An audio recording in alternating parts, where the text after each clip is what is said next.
Greetings, brothers and sisters. Welcome to part 4 of my Inner Outer View. Today we want to talk about Black history.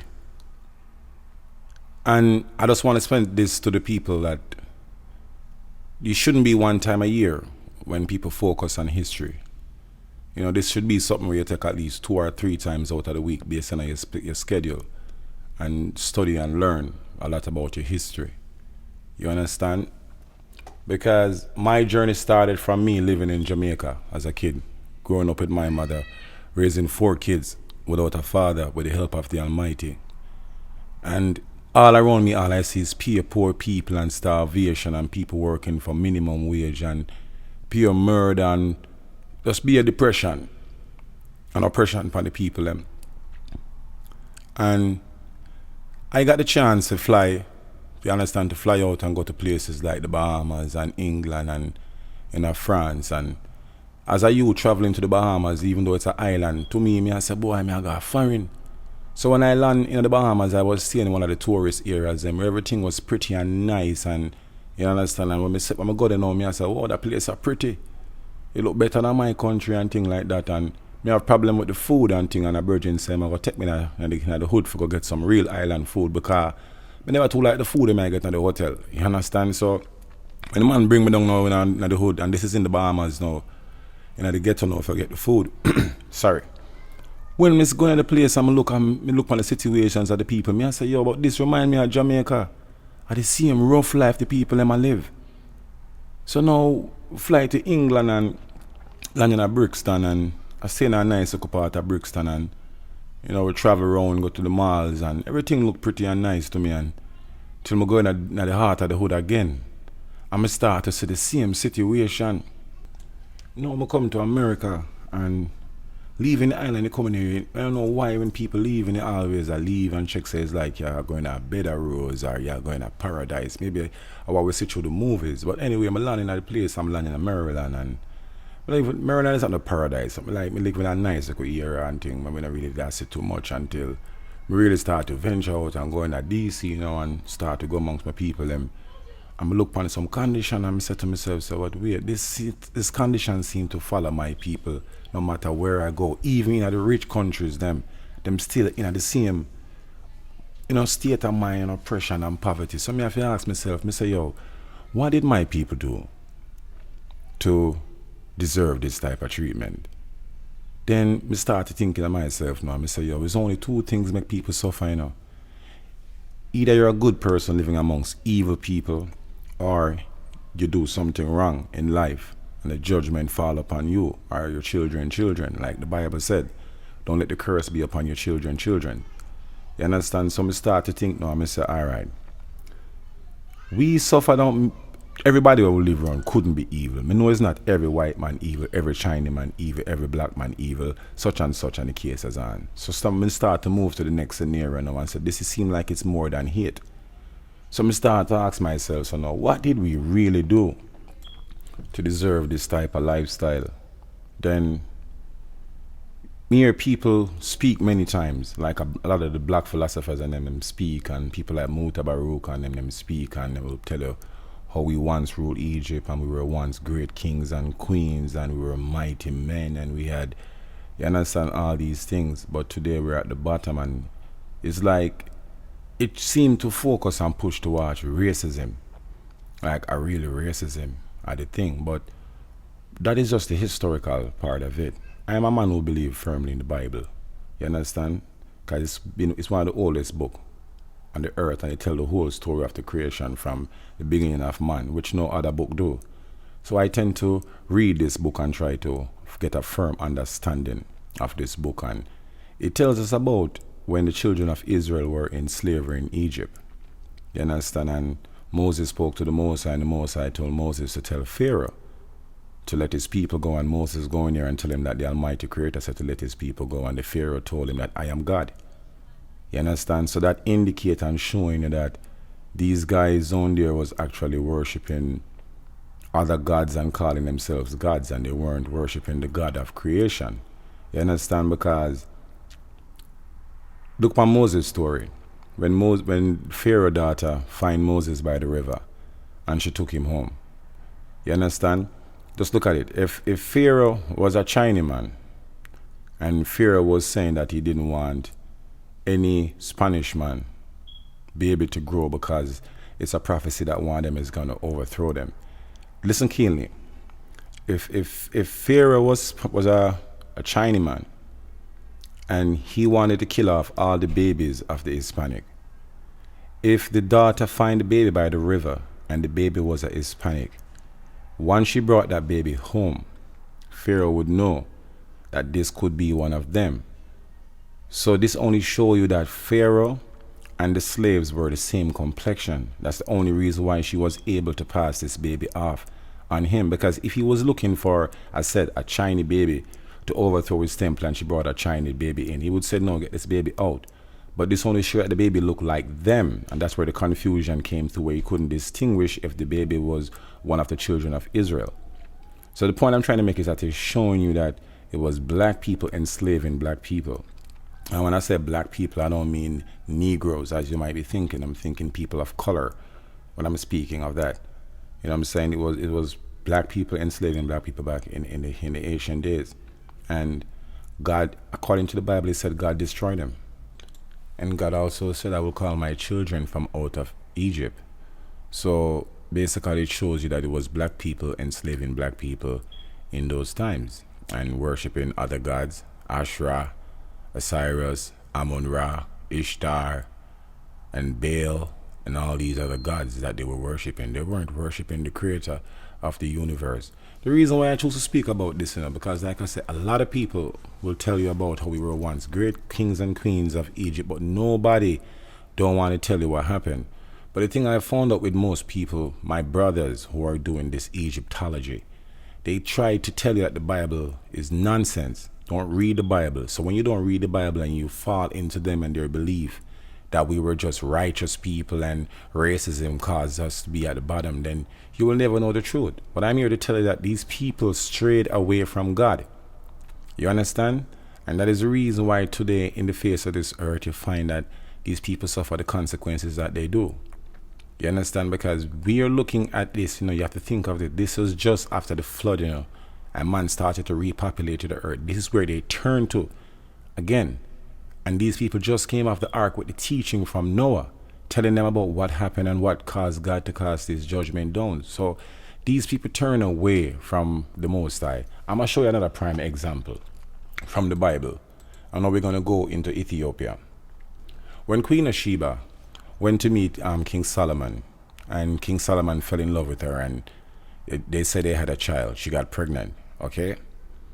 The high priest told King Solomon that if this baby is a boy, it cannot sit on the throne of Israel because his mother is from another nation and she is a pagan, right? Because Ethiopia was ruled at the time by queens. There was no kings.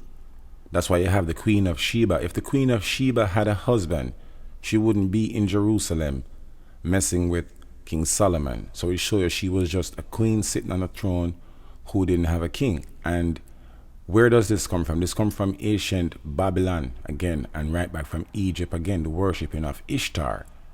You understand? And you will see these signs today. Even if you look on Egyptology, you will see her, you understand, holding the child. You understand? Another thing about the child thing that I want to talk about again with Egypt is like a lot of people see all of these people who predate Christ and mother and child. You have the Asherah from the Canaanites, which are the original Africans, and it goes back down to many, even to India. And you talk about Krishna, that other female, and in ancient Egypt it was Ishtar. You understand? Isis, however you want to pronounce it, Esther, same thing. Remember I told you guys before about when God tell Lucifer in the Garden of Eden that I will put enmity between your seed and the woman's seed, and he shall bring forth Israel, and the child shall bruise him by the head. So Lucifer already know that Christ was going to come into the earth. So what these people did know, they took that doctrine from what the promise that God made to the earth and tried to fulfill it before Christ come. But the thing that they would do when these deities would die, they wouldn't have a funeral. They would put them in a tomb and put them in a pyramid and preserve their body, and then they will tell the people that these guys died and resurrected on the third day. So by these people not seeing a funeral or seeing the dead body, the only thought they have in their mind is of the living person in memory. But these bodies are still in tombs all over Egypt. They preserve them. Akhenaten and all these great kings. You understand? All these people who fail tremendously. You understand? So we have to really get to the concept of Egypt, speak the truth about it so the people them can know the truth. Because it's something that our forefathers had did in the past that caused us to suffer the way we suffer. Our forefathers turned away from God. You understand? You have to remember this, you know. A lot of people don't know this. Most of the world were pagan and Gentiles at the time. You understand? After the flood and the repopulation, they become Gentiles and pagan, working with fallen angels again. Because the Bible said there were giants in those days and after the flood. So what happened before the flood that brought forth the giant happened again. You can read that in Genesis 6. It will tell you.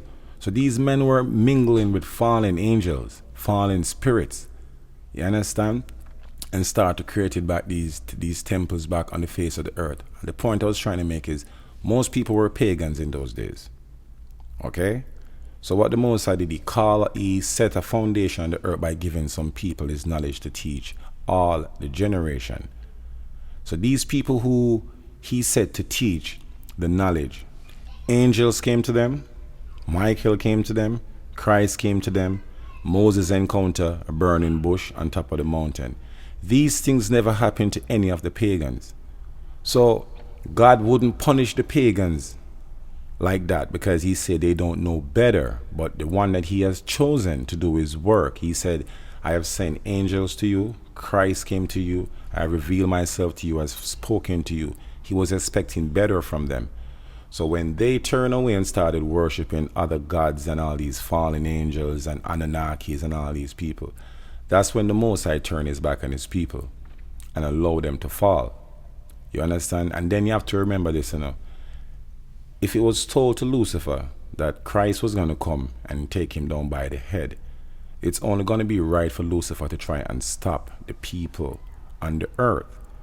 So that's why the Most High was telling them, say, if you serve me, I will protect you and I will fight for you, just like how I've separated the sea and led you across the Red Sea from Pharaoh and his army and destroyed the army. Because like I said, a lot of people don't remember, or maybe they don't know that after the Most High led the people across the Red Sea, he destroyed Egypt.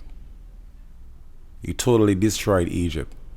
Lightning, thunder, and brimstone and fire. So when people speak of Egypt and how we were one great king, please tell the people about why they fell. And let them know it's just not racism or hatred. You understand? This is because man fall from the commandment of God. The ones who God gave the commandment to teach the world, they fell into the ways of the pagan, and the Most High allowed them to suffer. And remember, Lucifer already wanted to hurt these people once he realized that they were the chosen people. So now when he realized that their God has turned his back against them, now we know he had time and a half of a time to work and prosecute these people. And you have to start telling the people the truth about this story and stop telling them about who you were. And the point I want to make is this. As I said, a lot of people today are pushing and telling you that don't read the Bible. It's nonsense. The Bible has the truth in there, and it tells us about what happened then and what is going to happen now. There's a part in the Bible that says the Antichrist shall come first, and then you shall see the Son of Man appearing in the heavens. Now the whole world have this concept in their mind that some man is going to come in the sky and say that I am Christ, and he's going to deceive the whole world. When the Bible speaks of the Antichrist shall rise first, or come first, it was talking about the spirit that is upon the earth today, where people don't believe in Christ, people not living by the laws of Christ, people don't want to hear about Christ, people don't believe that Christ is the Son of the Most High, people don't want to read the Bible and believe in the Bible. That is the Antichrist that the Bible spoke of. Let me show you a prime example. You have people like Mutabaruka with all these knowledge and intelligence and travel the whole world. Him tell people today, say, don't read the Bible. A white man write the Bible and them write the Bible for control people. But at the same time, Muta push Egyptology, right? Where him say, there is no God. This is documented, you know. Him say, there is no God. God don't put no knowledge into no man's mind. When you die, that's it, you're dead, your body gone on the earth, and your soul go back to the universe. There is no heaven, there is no hell. This is Muta Baruka, and in practice, Egyptology, right? So if Egyptology came from ancient Egypt, this only showed you the mindset of the people who were living in Egypt. Muta go as far as saying that I better we give worship to the sun, because the sun it give life to the planet. If I never it, we couldn't have trees and life on the planet. You understand? More than we are look for some invisible God in the sky. I know Jesus now come back. My mistake. Him say no Christ now come back. Yeshaya. Now come back for save nobody, and we have to go save yourself. You see, this concept is coming from Egypt. Then you have to ask, you sit around today and you say to yourself, why did people in Egypt fall to where they are today? And there goes your answer right there. You know what I'm saying? I'm just putting this out there for people realize the truth, because back in the days I used to make people tell me stuff, but I do my own research. And even you people who want to listen to my videos, you can go back and check Muta Baruka video upon the cutting edge, and we hear him say all these things. I'm not here to be a false witness to nothing. You understand? I just want to show you these things. Why people can't understand these things? Because a lot of people don't know that Ham, Shem, and Japheth. Ham, the father of the Canaanites, the Libyans, the Ethiopians, and the people who dwell in Egypt at the time. Those were the 4 sons of Ham. The Bible spoke and said that the children of Shem went into slavery. Where the confusion come into this is now, people think that Ham is the progenitor of all the black race. But Shem also had black kids, Spanish kids, and Indian kids.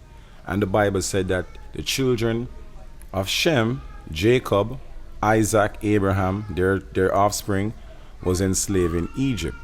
So that's what people can't understand. But this is the root of the story, what I'm trying to tell you, that it was black people enslaving black people in Egypt, turn away from the Most High God, the universal, all the creator, the first of the first, always. And we're worshiping pagans, worshiping the sun. And these things are in all the pictures of Egypt. You can see them. That's why whenever you see they put up like Osiris and Hammon-Ra and these people, they put a ball behind their head, the sun, because they were worshiping the sun. This is Egyptology. They had the god. They have the god for rain, the god for fertility, the god of agriculture, the god of spirituality. They have a god for every single thing. And they made these gods into idols, and they will have them in their homes, and they will pray to them, and they will worship them. You see? So basically this is why I made the video. We just want to bring out this part so the people them can get a firm understanding of what really happened to our ancient fathers and what brought us to the point that we is today. And the only way we can get back out of this, like I said many times, is going back to the Most High. You know, going back to the laws of the Most High. Well, I took a break and searched for the Muta video clip, and I find it, so I'm about to play the audio. This is a girl, a Christian girl, who realized that the modern day Christianity was not the real way, and she was trying to find the true way back to the true and living God. Listen how this man answered this girl question. Bless. It's not a support to me. You don't see it as a support? Not at all. All right. I can't believe it. Based on the Bible, I can't follow the whole Christian thing. All right, no. That's why I tell you now, say, you need to go. Christianity is, talk about God, you know. You have other disciplines that talk about God that don't include Jesus in it. So if it's Jesus you're afraid of, well, you have African spirituality, you have different ideas and concepts of God that don't connect to Jesus. Which, all right, as an African nation then, yes, who would you say is our God? Our God? All right, you see me now, Muta Baruka you say you talk about, I Selassie me work with, you know. I Selassie me work with. Yeah, but you can't see that either. No, listen after creation, you know? Yeah, listen to what I say now. You hear me say. Me say, Muta Baruka. Me never tell you for go work with it, you know. Me say Yes, me. I understand. Alright, so you can't accept that. So me I say to you now that there is other things that is not maybe Rasta, that maybe not even Christian. Because there's so much, you know why I said there's so much leaves, but it's one tree, so much river, but it's one sea. That's what I said. Yeah, Go back to the roots. Yeah, What was our God? Who was our God? No, but no, you can't look for our God. Our God is a concept. Our God is a concept, you know.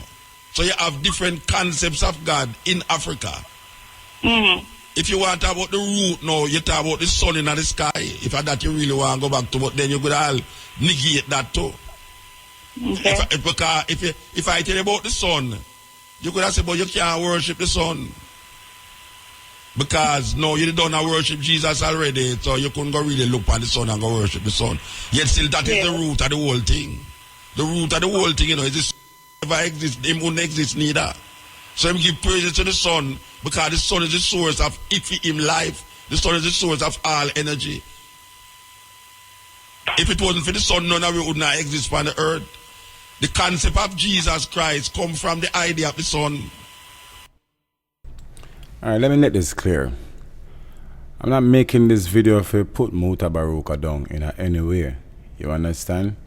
Because I learned a lot from him over the years, especially in the 90, 91, 92 up to 95, and we still check out him program. I saw I was able to even come across this, you know, for sure say, as someone whom we learn from. But the reason why I have to use him as an example, because him mainly in Jamaica right now, I'm on the airwave, and him really a push this kind of thing to people and stuff. And you know, we do all respect to Haile King Selassie for everything we him do. I've learned a lot from Haile Selassie and still learn a lot from him today. And like Bob Marley said, give us a teaching of His Majesty, and the same teaching of His Majesty is the same teaching that I go forth. You know, His Majesty speak of Christ and speak of the Most High also. But Muta Baruka say, Haile Selassie him a deal with, you know. You understand? But if, as me say, if you go deep in a Haile Selassie teaching, him speak about Christ and him speak about the Almighty Creator, the universal all. I've never really heard him call it by a name, but he always direct us and let us know that there's some spiritual being that is there, that responsible for the universe. You understand? The question which she asked him a while ago, you know, so as an African, who we used to call upon, basically, and him got tell her, say, well, we used to call upon the sun. She want to know the God where Solomon and David and Isaac and Abraham used to call upon. And that she really asked him, you know. You understand? Him couldn't answer the question. So, I just want to make that clear. Blessings. Clearly, she tried to find the true Almighty King Creator. And this man I got to tell her, so she can go find any other spirituality. God clearly tell us worship no other God but me, because I'm a jealous God. And that she want to find, you know, the true and living Creator. Now I'm going to tell her about the sun that the Most High create, when him document and tell us in the Bible, say, him make this and this day and make this and that day. How we for worship what the Almighty Creator make? You see the direction where the world are go to, how people are deal with people. You understand? That's why Christ said, you know, the knowledge of man is foolishness unto God. You understand? Because she seek for the truth to find the truth, for find back herself, because she realized the modern day Christianity is not dealing with what the Bible has said. And this is the idea with the man of gear. And at the end of the day, Egyptology in point to a while ago. You understand? Talking about the African, the Canaanites God. Me not be rude in my people, you know, but we have to look upon it in a natural. If a nation I do the right thing, the most I not gonna leave them for suffer like that. My brother and my sister in Africa, them still in a bondage. You understand? Because a lot of them over there right now, I bore up them ears with this big thing. I don't see them and I push the thing through them chin, and I stretch them neck and I flatten the baby head, and I cut up the baby them skin for the traditional mark and them things. So I'm for direct the girl to these type of things. Knowing so these are the things where the Bible talk about from ancient days. So you see why we're at the bottom over there? This is why we're at the bottom, you know. That's why I try to tell them, I know racism, you know, putting away one of them, you know. This is the thing. And this is what the man a push. You understand? And the man have the airwaves where hundreds of millions of people can listen to him. And this is why I'm a push on the philosophy. I close off the one by just saying, may the Most High created the universal all. and the Son, the S-O-N, not the S-U-N. The Holy Spirit, the Mother, have mercy upon the children of this planet. Blessings, planet Earth.